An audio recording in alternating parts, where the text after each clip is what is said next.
Hello friend, আমি সুস্মিতা। আর আজকে তোমাদের সঙ্গে আরও একটা টিফিন আইডিয়া নিয়ে শেয়ার করছি, যেখানে ছিল সয়াবিনের কাটলেট আর আম। তো আজকে আমি টিফিনে সয়াবিনের কাটলেট করার জন্য প্রথমে সয়াবিন আলুটাকে খুব ভালো করে প্রেশারে সিটি মেরে নিয়েছি। একটা থেকে দুটো সিটি মারলেই হয়ে যায়। তারপরে এটাকে দেখো, আমি আলু আর সয়াবিনটাকে একসাথে খুব ভালো করে ম্যাশ করে নেব। ম্যাশ করে নেওয়ার পরে আমি এর মধ্যে অ্যাড করে দিচ্ছি লবণ, আর দিয়ে দিচ্ছি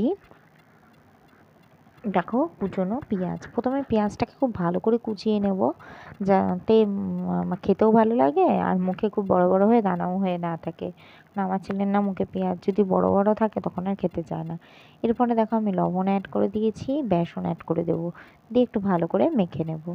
তারপরে আমি এতে যাতে একটু ক্রাঞ্চি ব্যাপারটা আসে সেই জন্য আমি অ্যাড করে দিচ্ছি ভালো মতো সুজিটা দিলে জিনিসটা খুব ক্রাঞ্চি হবে, খেতে মুচমুচে হবে। আর একটা সুজির তো আলাদা গুণ আছেই, তোমরা জানো। এরপরে এতে দিয়ে দিচ্ছি দেখো কিং মশলা, আর আমি দিয়ে দেবো গোলমরিচ গুঁড়ো ঝালের জন্য। তারপরে এটাকে আবার খুব ভালো করে মেখে নেব, দিয়ে আরেকটু বাইন্ডিংটা ভালো করার জন্য এতে আটা অ্যাড করে দিচ্ছি।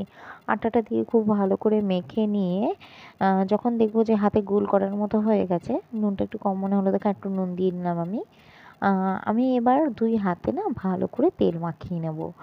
আর তোমার যেই থালাটায় টিক্কাগুলো করে রাখবো সেই থালাটায়ও তেল মাখিয়ে নিয়েছি। এবার দুই হাতের মধ্যে গোল গোল করে আমি এটাকে একটা শেপ দিয়ে নিচ্ছি। দেখো, দুই হাতে তেল মাখিয়ে খুব সহজেই ওটা হয়ে যাচ্ছে। আর উপর দিকটা হাতে তেল মাখিয়ে নিচ্ছি এই কারণে, দুটো কারণে, যাতে টিক্কাটা ফেটে না যায় আর খুব অল্প তেলেই হয়ে যায়। এরপরে দেখো টিক্কাগুলো তৈরি করে নেওয়ার পরে আমি এই যে টিক্কাগুলো হয়েছে না, এই টিক্কাগুলোর ওপরেও একটু হালকা করে তেল ব্রাশ করে নিচ্ছি, যাতে খুব সামান্য তেলে জিনিসগুলো হয়ে যায়, ওপরটা যেন ফেটে না যায়। এরপরে তাওয়াটা ভালো করে তেল গরম করে তার উপরে আমি টিক্কাগুলো দিয়ে দেবো, দিয়ে গোল্ডেন ব্রাউন করে ভেজে নেব।